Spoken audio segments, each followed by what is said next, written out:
First off, congratulations on making a second season out of this. Thank you. Thank you very much.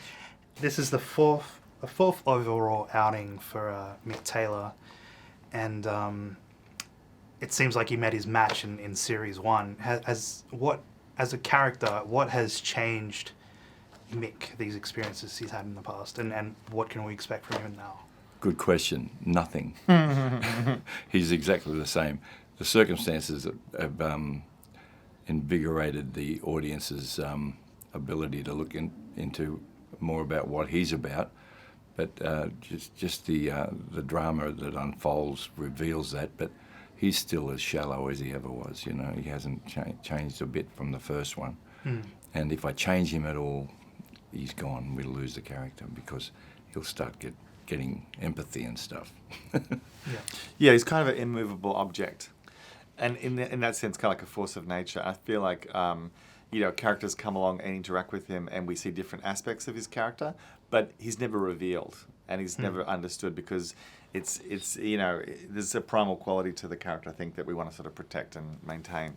And but it was interesting though because the first season, more than before, a character kind of tried to get into him, and I think Mick played with that idea that they felt like they were getting to know him, but they really, you kind of realize that he's actually playing a game the entire time, so there's no way to kind of get beyond that. And what did this require from you as an actor? The new season, you mean? Yes. Oh, the new season. I think the only thing that's possibly up a little is that I'm really nailing the character, I think. I looked at it last night. I know you're not supposed to say, God, I was fantastic. But God, I was fantastic. If you're a carpenter, you're allowed to say, I just made a fantastic table. But in this business, you say, I can't look at myself, But I think I get into the character very quickly because I really, really know him now. And so nuance-wise, I think I'm really nailing it. I agree. If I dare say so myself. Yeah, but I mean, myself all over the back. No, but I can speak to that a bit as well. Like I feel like I directed the first two episodes. Kieran Darcy Smith directed the middle two, and then Jeff Bennett directed the last two. But I think that John, there's a consistent element in the series, and this one in particular, this performance in this one is really interesting because it is kind of. I mean, he's great in everything we've done, but I feel like this is sort of next level because I feel like the character and his performances, it's just it's kind of gone to next level. I feel like in this one, it's really exciting to see. And as a director, behind the scenes, did anything change to make this series happen? Did anything change to make the series happen? Yep. Well, I mean, we kind of went back to my very first idea for what Wolf Creek was going to be.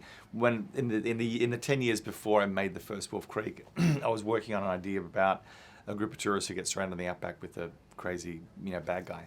And I was trying to do an Alfred Hitchcock style thriller in the outback, and I worked on this treatment over many, many, many drafts. And then finally, I realized that what I was doing was too expensive, that I'd never start my career trying to make a $30 million big thriller. And so I took two characters and made the first Wolf Creek movie. And then years later, this is now coming back to that very original concept and saying, now we can have the resources to actually, and the development of the character, to do this idea in the biggest way we can. Yeah. So it was kind of like, there's an essential quality to this. It feels like a very obvious idea, Mick with a group of tourists, but actually it's the very first idea.